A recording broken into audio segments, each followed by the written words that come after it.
Iran को लेकर दो बहुत ही खतरनाक बातें कही हैं। दोनों बातें ऐसी हैं जिसने ईरान में बड़ा हड़कंप मचा दिया है।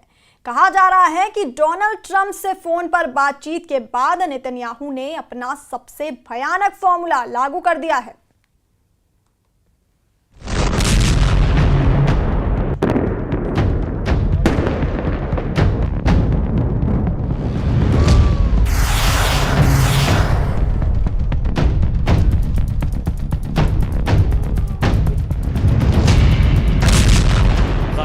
लेबनान में हजारों टन बम गिराने वाला इजराइल क्या ईरान में कुछ बड़ा करने जा रहा है? इस्माइल हानिया, हसन नसरल्लाह और याह्या सिनवार को खत्म करने वाले इजराइल के टारगेट पर क्या अब ईरान के सर्वोच्च नेता अली खामेनेई हैं? अगले 24 घंटे ईरान और खामेनेई के लिए अहम होने जा रहे हैं, इसमें कोई शक नहीं, क्योंकि नेतन्याहू ने ईरान के खिलाफ नया बम निकाल दिया है। इजराइल में इस बम को कोड वर्ड में कहा जा रहा है नेतन्याहू का ईयू बम। ईयू बम को डिकोड किया गया तो पता चला कि इसका मतलब ई से है इकोनॉमी यानी अर्थव्यवस्था, और ईयू बम में यू के मायने बताए जा रहे हैं अपराइजिंग यानी बगावत। ईयू बम को लेकर सवाल है कि क्या इजराइल ईरान की अर्थव्यवस्था को तबाह करने जा रहा है? क्या इजराइल ईरान में बगावत वाला हथियार चलाने जा रहा है? Another attack on Israel would simply cripple Iran's economy. It would rob you of many more billions of dollars. I know that you don't want this war. I don't want this war either. The people of Israel don't want this war. There is one force putting your family in grave danger.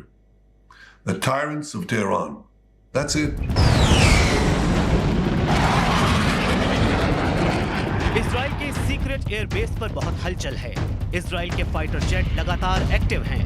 Israel के F-16 से लेकर F-15 और F-35 इन तीनों jets को Iran के खिलाफ नए mission के लिए अटैक मोड में 24 घंटे तैयार रहने के लिए कहा गया है, क्योंकि इजराइल का ऑर्डर साफ है, अगर ईरान से हमला हुआ तो प्रधानमंत्री बेंजामिन नेतन्याहू का इरादा है ईरान का नामो निशान मिटा देंगे। इजराइल के रक्षा मंत्री काट्स ने कहा है कि ईरान के न्यूक्लियर ठिकानों पर 100% हमला करेंगे, और इजराइल के मिलिट्री चीफ हर्जी हलेवी ने कहा है ईरान में हाहाकार मचा देगा इजराइल। ये सुरमई रंग का F-15 फाइटर जेट, ये इजराइल का जेट है जो ईरान पर लॉन्ग रेंज हमले के लिए अपग्रेड किया गया है। ये हरे और पीले रंग का F-16, ये भी ईरान पर 26 अक्टूबर वाली एयर स्ट्राइक में शामिल हो चुका है। इजराइल के दोनों फाइटर जेट ईरान की तरफ किसी भी वक्त उड़ने के लिए तैयार हैं। इजराइल 26 अक्टूबर को ईरान पर हमला करके साबित कर चुका है कि उसकी रेंज तेहरान के पावर सेंटर तक है। हालांकि ईरान का दावा है कि इजराइल का हमला नाकाम रहा, लेकिन अब नेतन्याहू और उनके कमांडर बार-बार वार्निंग जारी कर रहे हैं। תעשה את הטעות ותשגר עוד פעם מטח טילים לישראל, אנחנו נדע עוד פעם להגיע לאיראן, להגיע אפילו עם יכולות שלא השתמשנו בהן בפעם הזו, ולפגוע מאוד מאוד קשה גם ביכולות וגם במקומות שהפעם इजरायली मिलिट्री चीफ ने कहा अगर ईरान फिर हमला करेगा तो ऐसे हथियार से उन ठिकानों पर हमला करेंगे जिसको अभी तक टारगेट नहीं किया गया है। क्या इजराइल के सेना अध्यक्ष ईरान के सर्वोच्च नेता अली खामेनेई की तरफ इशारा कर रहे हैं? साफ है, इस बार इजराइल के टारगेट पर ईरान के परमाणु अड्डे हैं। इजराइल तेल ठिकानों पर भी हमला करेगा और मुमकिन है कि वो ईरान की लीडरशिप पर भी बंकर बस्टर बम से अटैक करे। इजराइल ने ये तीनों विकल्प खुले रखे हैं। वैसे नेतन्याहू अब ईरान के साथ माइंड गेम खेलना चाहते हैं, इसलिए उनकी बातें इजराइल की नई रणनीति की तरफ इशारा कर रही हैं, जो ईरान और खामेनेई दोनों के लिए घातक साबित हो सकती है, क्योंकि नेतन्याहू ने ईरान के खिलाफ नया बम निकाल दिया है। एक बार फिर देखिए ईरान के खिलाफ नेतन्याहू का ईयू बम यानी ई से इकोनॉमी। इसके मायने हैं इजराइल अब ईरान की अर्थव्यवस्था पर चोट करेगा, और ईयू के मायने हैं अपराइजिंग यानी विद्रोह, यानी इजराइल ईरान में सरकार के खिलाफ विद्रोह की बातें कर रहा है। The Khamenei regime launched hundreds of ballistic missiles at my country, Israel. I wonder, did he tell you how much that attack cost? Well, I'm not guessing. It's $2.3 billion.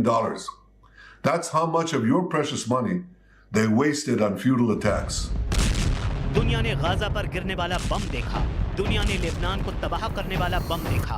ऐसा धमाका जिसमें मौत की 100% गारंटी होती है। यही बम दिखाकर नेतन्याहू ने ईरान को डराया, लड़ाकू विमानों और मिसाइलों से 26 अक्टूबर वाला हमला कराया। लेकिन ईरान का दावा है कि इजराइल उसका कुछ खास नहीं बिगाड़ पाया, इसलिए अब नेतन्याहू लाए हैं नया बम। इजराइल के इस नए बम को नाम दिया जा रहा है बगावत बम। बगावत बम यानी ईरान के अंदर ऐसा हंगामा शुरू हो जाए जिससे ईरान की सरकार गिर जाए।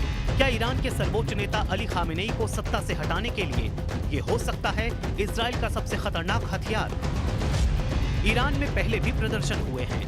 मानवाधिकारों को लेकर कई बार ऐसे हालात बने जब ईरान की सरकार काफी दबाव में नजर आई। पिछले 15 वर्षों में ईरान में इस तरह के कई प्रदर्शन हुए हैं जिन्हें ईरान ने अमेरिका और इजराइल की साजिश बताया है।